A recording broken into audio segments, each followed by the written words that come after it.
Ok, bueno, esta es la segunda parte de las preguntas de repaso para los temas más importantes de dermatología.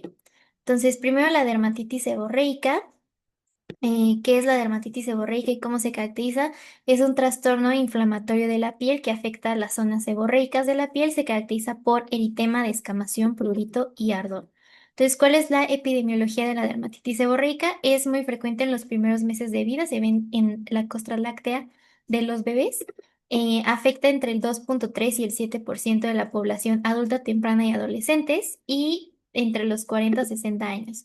Entonces, ¿en qué personas puede haber una incidencia mayor de dermatitis seborreica, sobre todo en pacientes que tienen VIH, Parkinson y otros trastornos neuropsiquiátricos?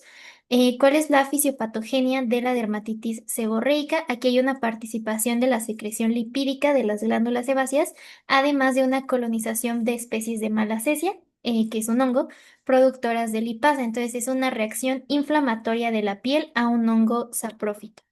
Entonces, ¿qué factores pueden desencadenar los brotes de dermatitis seborreica? Generalmente se pueden desencadenar por estrés emocional, consumo de alcohol, higiene defectuosa, uso de cosméticos, en lo que se presten los cosméticos o cambios estacionales. Entonces, ¿cuáles son las características de las lesiones por dermatitis seborreica?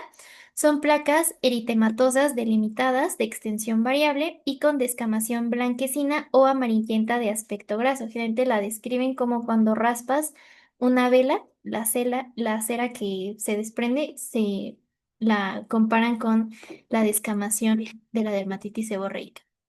Entonces, ¿cómo se distribuyen las lesiones de la dermatitis seborreica? Salen sobre todo en cuero cabelludo, cejas, espacio interciliar, pliegues nasogenianos y nasolabiales, labio superior, barba, pabellón auricular o el conducto auditivo. Entonces, ¿cuál es el tratamiento de la dermatitis seborreica? Es el control de las exacerbaciones y preservación del estado asintomático. Entonces, se pueden dar antiinflamatorios, corticoides o tacrolimus, antifúngicos como el ketoconazol al 2% o ciprofloxacino al 1,5%, o queratolíticos tópicos como piritionato de zinc, sulfuro de selenio, alquitrán de hulla o ácido salicílico. Entonces, ahora para la psoriasis, ¿qué es la psoriasis? Es un padecimiento cutáneo papuloescamoso que suele ser hereditario. ¿Cuál es la etiología de la psoriasis? Se cree que es por un ataque de los linfocitos Th1, que es estimulado por la producción excesiva de factor de necrosis tumoral alfa por los queratinocitos. Entonces, como que se van desprendiendo las capas de la piel más rápido. Entonces, ¿cuáles son algunos genes asociados con el desarrollo de la psoriasis? El más importante de todos, HLA-CW6. También se ha visto que se relaciona con el HLA-B27, HLA-B13, el B26 y el BW57. Entonces, ¿cuál es el pico de incidencia de la psoriasis? El pico máximo de incidencia se ve entre los 20 y 50 años de edad. Entonces, ¿con qué sustancias o qué factores se pueden asociar a las exacerbaciones que puede tener la psoriasis? Generalmente se asocian con tabaquismo, alcohol, obesidad, deficiencia de vitamina D, medicamentos como betabloqueadores, litio y antipalúdicos, IECAS, calcioantagonistas y glucocorticoides sistémicos. Entonces, ¿cuáles son las características de las lesiones de la psoriasis? Son placas eritematosas con una descamación plateada y bordes bien definidos y suelen tener una distribución simétrica. ¿Cuáles son los principales sitios del cuerpo afectados por la psoriasis en placas? Sobre todo afectan las placas a los sitios de extensión, o sea, como los codos, rodillas y todo esto. Entonces, ¿cuáles son las características de la psoriasis en placas? Placas gruesas, fijas y con bordes bien definidos en superficies extensoras de codos, rodillas, cabeza, espalda baja y área sacra. ¿Cuáles son las características de una psoriasis inversa? Aquí en este tipo de psoriasis se afectan las áreas intertriginosas, inguinales, interglúteas axilares e inframamarias. ¿Cuáles son las características de la psoriasis gutata o en gotas? Hay pápulas psoriásicas múltiples que miden entre 0,5 a 1 centímetro que aparecen en tronco que generalmente se da después de una infección estreptocócica, una faringitis estreptocócica. ¿Qué es la psoriasis eritrodérmica? Es cuando hay una psoriasis que afecta más del 90% de la superficie corporal. Esta se considera como que es una psoriasis grave. Y bueno, aquí algunos signos característicos de la psoriasis. Entonces, ¿cuál es el signo de Duncan-Buckley? Es una membrana transparente que se observa al quitar la escama de las placas. ¿Qué es el fenómeno de Kepner? Este no es solo de psoriasis, sino que en muchos otros tipos de patologías dermatológicas aparece el fenómeno de Kepner, que es una aparición de lesiones características del padecimiento después de un traumatismo en la piel. Entonces, un paciente con psoriasis, si se corta, esa cicatriz le va a salir una herida de psoriasis. Entonces, ¿qué es el halo de Voronov? Es una hipocromía alrededor de la placa de psoriasis, que es el signo de Auspitz. Es un sangrado en puntilleo al quitar la escama y la membrana de las placas de la psoriasis. ¿Cuál es el signo de la mucina de Ceres cuando se rasca una lesión y empieza a tirar escamas? ¿Y cuáles son los cambios histopatológicos que se observan en la psoriasis? Hay un aumento de células basales en la epidermis, teniendo un recambio de tan solo 7 días, pues se hacen estas placas. Hay hiperkeratosis, parakeratosis e infiltración neutrofílica del epidermis, que se conocen como abscesos de Saborao. Entonces, ¿cuáles son las principales manifestaciones extracutáneas que se puede llegar a tener en la psoriasis? 30% de los pacientes tienen manifestaciones extracutáneas. Entonces, pueden haber uñas distróficas con puntilleos, artritis en el 10 al 30%, que es poliarticular y suele ser distal, conjuntivitis. Y bueno, ¿cómo se da el tratamiento para la psoriasis? Aquí el tratamiento depende de la extensión de la enfermedad. Entonces, si es más o menos el 10% de la superficie corporal, eh, eso es en lo que te basas, en la afectación del 10% de la superficie corporal. Entonces, si es menos del 10%, va a ser solo tratamiento tópico, y si ya es más del 10%, generalmente se da el tratamiento sistémico. Entonces, menos del 10%, que es un tratamiento tópico, se dan esteroides de mediana o alta intensidad como clobetasol, más análogos de la vitamina D como calcipotriol o tazaroteno. De segunda línea se pueden dar inhibidores de calcineurina, y de tercera línea alquitrán de hulla. Entonces, si una afectación de psoriasis es de más del 10% de la superficie, que ya es sistémico, el tratamiento es con ciclosporina de preferencia, y si no hay, se puede dar metotrexate. De segunda línea se puede usar sulfasalacina, leflunomida o tacrolimus. Ok, ahora la erisipela. ¿Qué es la erisipela? Es una infección de las capas cutáneas superficiales y vasos linfáticos cutáneos. ¿Cuál es el agente etiológico de la erisipela? Suele ser estreptococos beta hemolíticos del grupo A, o sea, estreptococopiógenes. ¿Cuál es el pródromo que puede presentarse antes del episodio de la erisipela? Hay fiebre, malestar y dolor local donde va a salir la lesión. ¿Cuáles son las características de las lesiones de erisipela? Son placas eritematosas, tibias, elevadas, gruesas y con bordes bien definidos, que crecen periféricamente y pueden desarrollar vesículas. Entonces, ¿cuáles son los estudios diagnósticos para una erisipela? Generalmente se hace una tinción de Gram del drenado de la lesión y un hemograma. ¿Cuál es el tratamiento de la erisipela? Generalmente se recomienda elevar la extremidad afectada, poner compresas tibias y penicilina, sobre todo por estreptococcus. Si hay alergia a la penicilina, se dan macrólidos, eritromicina o cefalosporinas. Si fuera una erisipela facial, ¿qué otros antimicrobianos se tienen que agregar al tratamiento y por qué? Se tiene que cubrir Staph aureus, por lo que se tiene que dar dicloxacilina, napsilina o axilina mientras no sea meticilino resistente. Ok, ahora el impétigo. ¿Qué es el impétigo? Es una infección bacteriana superficial que se da sobre todo en niños en escuelas de 2 a 5 años. Entonces, ¿cuál es el principal agente infeccioso del impétigo? Va a ser Staph aureus. Por eso estas lesiones características que se ven como doradas.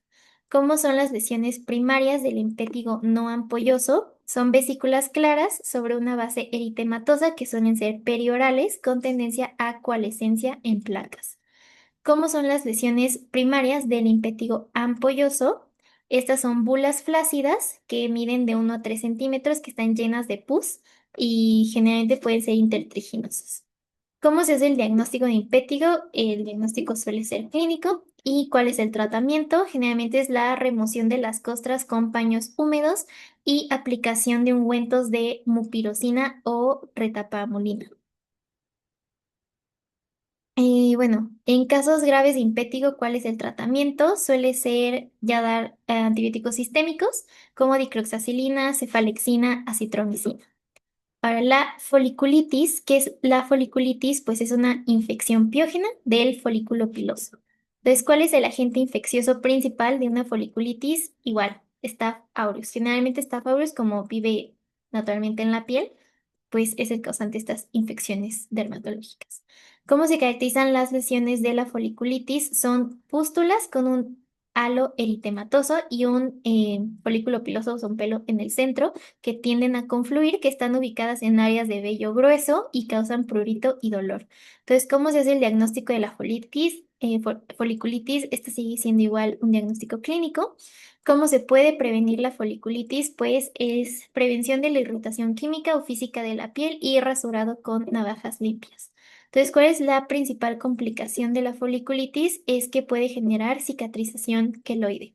Y bueno, ¿cuál es el tratamiento agudo en casos de foliculitis? Es aseos con clorexidina y compresas salinas, ungüento de mupirocina más antibióticos orales, que puede ser ciprofloxacino o dicloxacilina.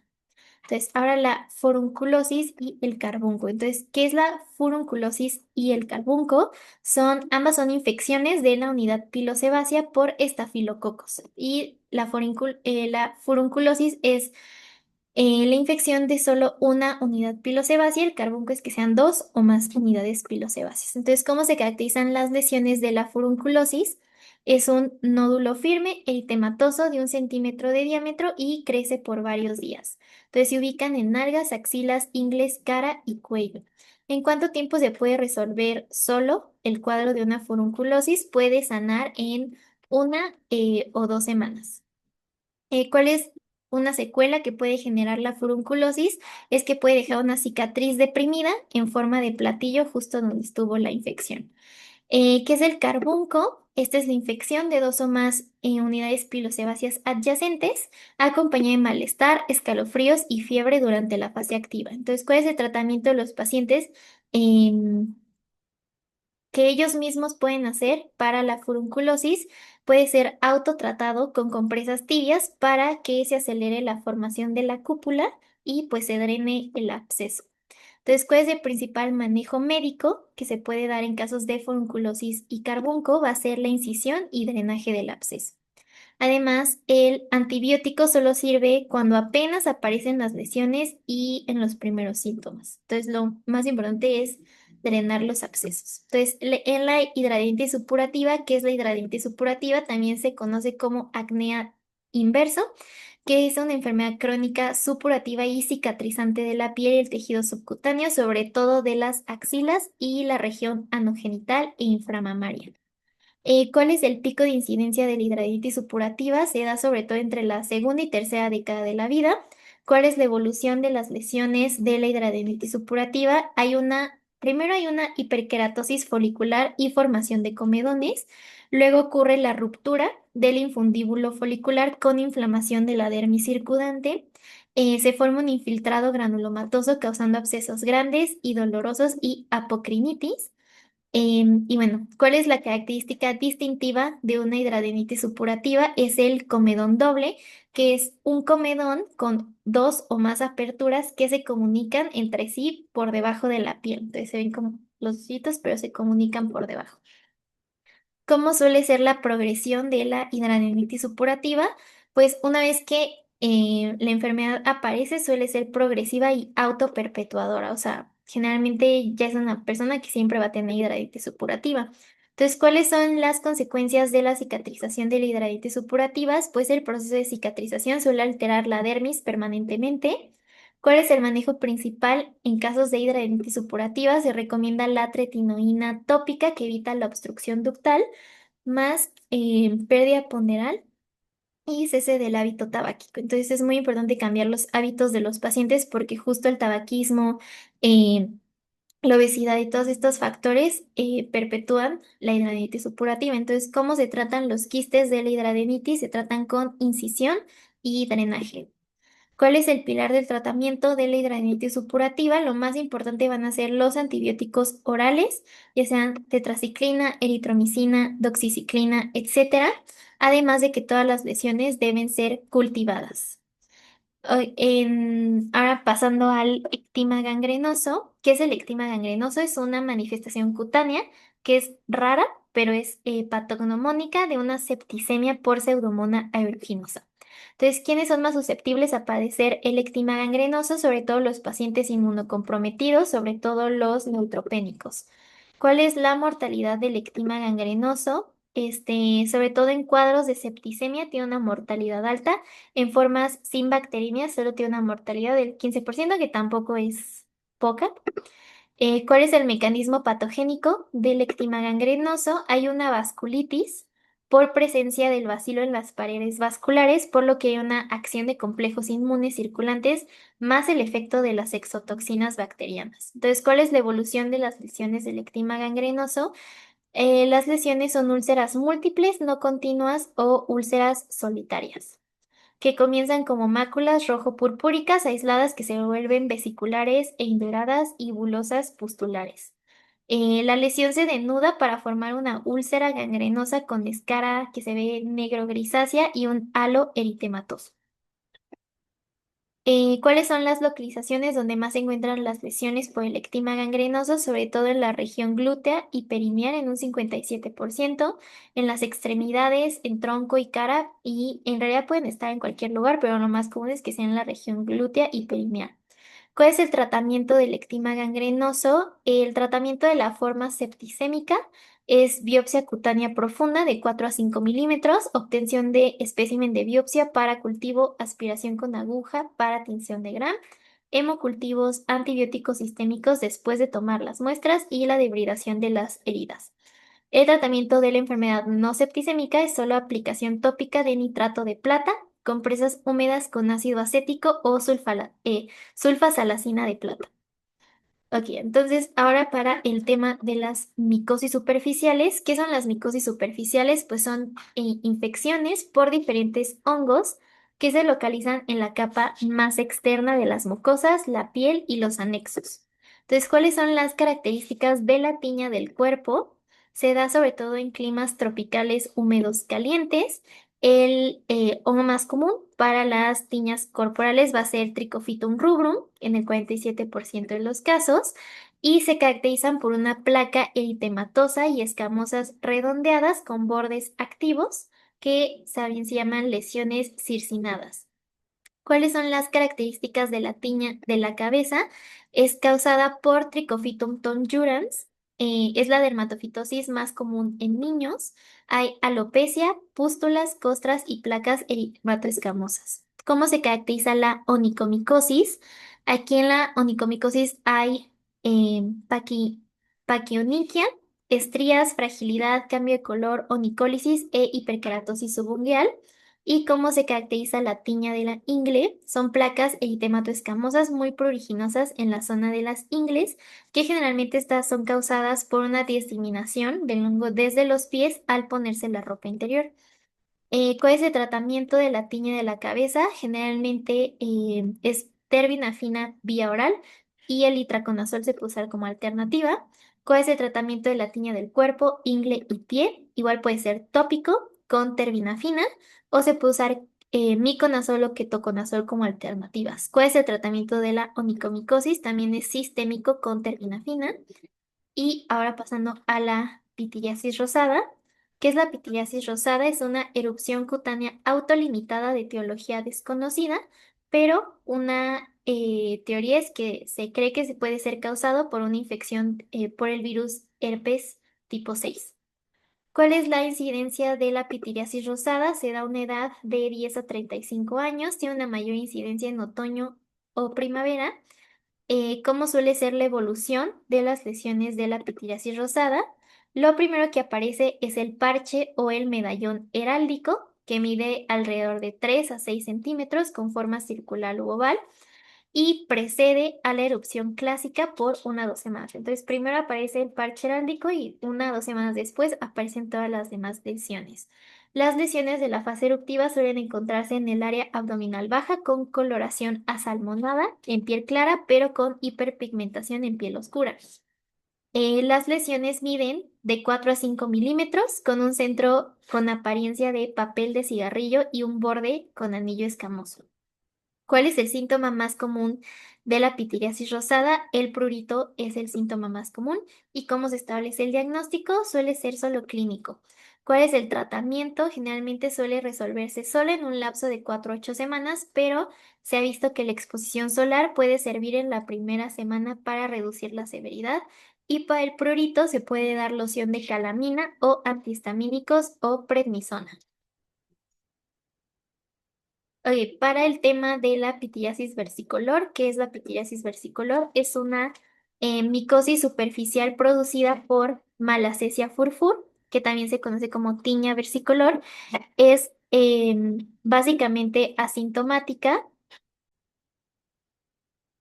Entonces, es una producida por Malassezia furfur o también conocida como tiña versicolor. Entonces, es básicamente asintomática, pero puede causar prurito leve. Entonces, ¿cuáles son las características de las lesiones de la pitiasis versicolor o tiña versicolor? Se ven como placas lenticulares cubiertas por escamas finas de bordes irregulares con tendencia a confluir. Entonces, ¿cuál es la variante clínica más común? La variante hipocromiante, o sea, las lesiones que se ven más claras es la más común, aunque también puede haber eritematosa hipercromiante. ¿Cómo se hace el diagnóstico de pitiriasis versicolor? Generalmente el diagnóstico es clínico. Hay el signo de la uñada, que es rascar las lesiones y se desprende la escama en forma de lámina y hay preservación de la sensibilidad. Entonces, ¿cuál es el tratamiento de la pitiriasis versicolor? Generalmente van a ser tópicos con ketoconazol, terbinafina o clotrimazol. ¿Cuál es el tratamiento para las formas diseminadas de pitiasis versicolor? Va a ser el itraconazol. Ok, entonces pasamos a las neoplasias dermatológicas. Entonces, primero va a ser el carcinoma vasocelular. ¿Qué es el carcinoma vasocelular? Es una neoplasia originada de las células basales pluripotenciales de la piel, por eso vasocelular, de células basales. ¿Cuál es la epidemiología del carcinoma vasocelular? Representa el primer lugar del cáncer cutáneo, o sea, un 74% es el más común. Existe un riesgo de 30% de desarrollarlo a lo largo de la vida, o sea, cualquier persona tiene un 30% de riesgo de tener un carcinoma vasocelular en la vida. Una vez presentado, ya que tuviste uno, tienes un 40% de riesgo de presentar un segundo y se da sobre todo en personas mayores de 50 años. Entonces, el principal factor de riesgo para tener carcinoma vasocelular es la edad, que es mayores de 50 años. También puede darse por exposición solar, aunque no es el principal factor de riesgo. Es más común en hombres que en mujeres. Entonces, ¿cuál es la presentación de las lesiones del carcinoma vasocelular? Es una pápula o placa de apariencia perlada o traslúcida que se ven telangiectasias con una ulceración central de crecimiento lento. Generalmente crece como 0,5 centímetros al año, sangra frecuentemente y suele encontrarse en la cabeza y en el cuello. Entonces, ¿cuál es la localización más frecuente de la presentación del carcinoma vasocelular? Suele ser en la cara, específicamente la localización más frecuente de todas va a ser la nariz, en un 82,3%. Entonces, ¿cómo se hace el diagnóstico de carcinoma vasocelular? Se tiene que hacer una biopsia escisional con dermatoscopio. ¿Cuáles son las formas clínicas en las que se puede presentar el carcinoma vasocelular y cuál es la más común?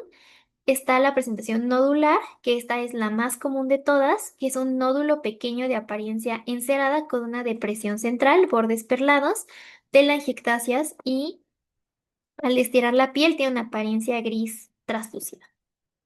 También está la forma morfeiforme, que es una placa blanquecina descamada con bordes mal definidos de crecimiento lento y suele estar en la cara igual. También tenemos la variante superficial, que es una placa eritematosa descamada con bordes nodulares y telangiectasias, que puede ser única o múltiple, crece lento y puede aparecer en espalda y pecho y tiene ulceraciones superficiales. Entonces, ¿cuáles son las áreas que se consideran de alto riesgo de recurrencia del carcinoma vasocelular? O sea, que si sale en esta zona tiene un alto riesgo de volver a salir. Sobre todo los sitios orificiales en la cara son de alto riesgo, o sea, alrededor de la nariz, la boca, los ojos y las orejas y las manos se consideran de alto riesgo de recurrencia. ¿Cuáles son las zonas de riesgo intermedio? Van a ser frente, cabeza, cuello y mejillas, o sea, las que no sean periorificiales. Y las zonas de bajo riesgo son pues brazos, torso, espalda y piernas, que es raro que salga un carcinoma vasocelular. Entonces, ¿cuáles son los tamaños que se consideran de mayor riesgo de recurrencia?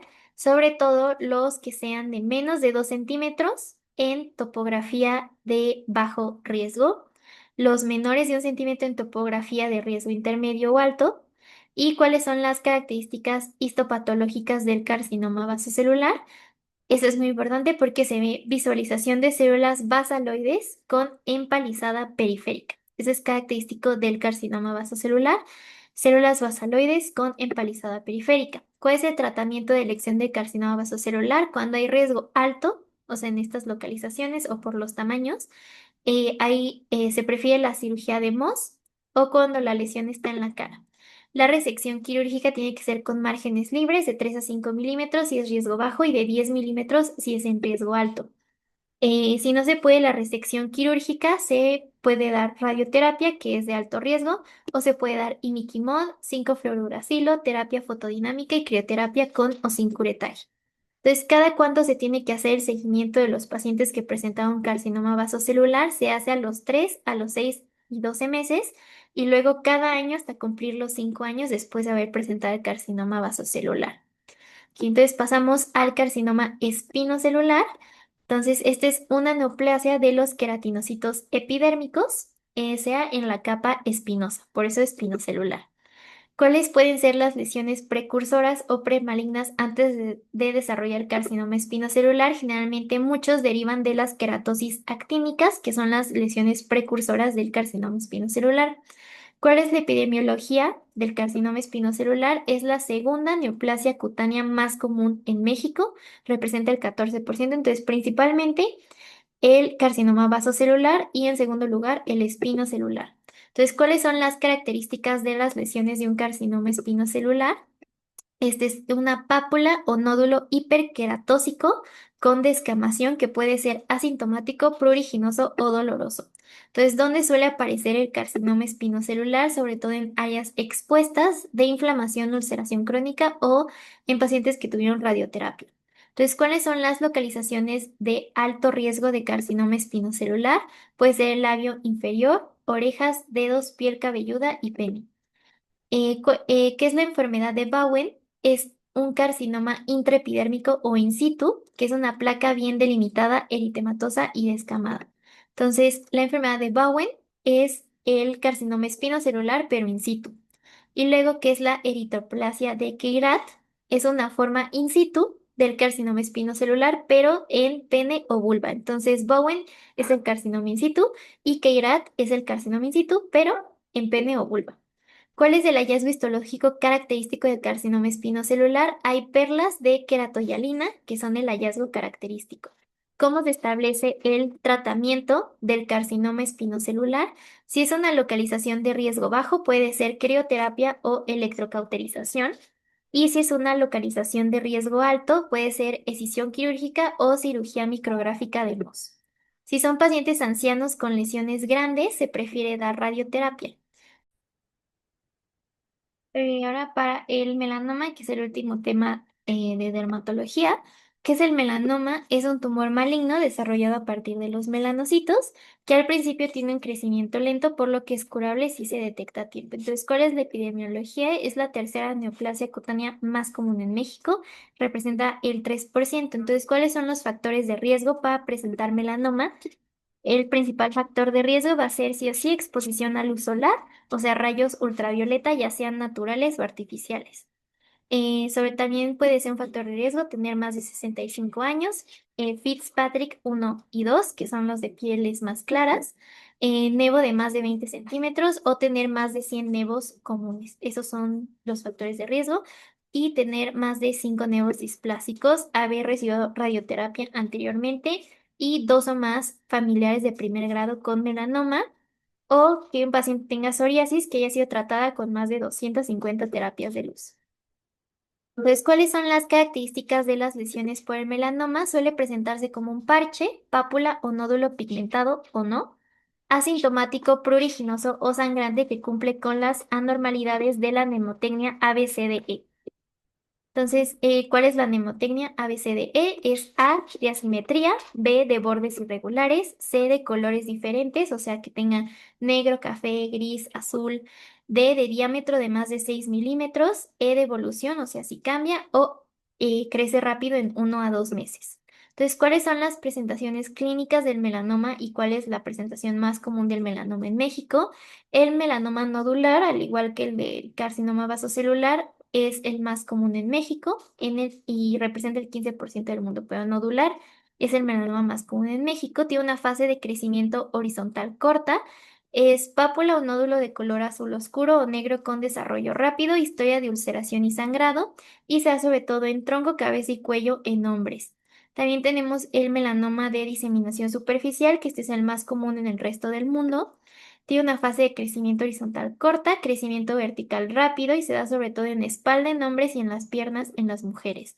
También tenemos el melanoma lentiginoso acral, que es en el 10%. Aquí son máculas de color café o negro con bordes irregulares y variaciones de color.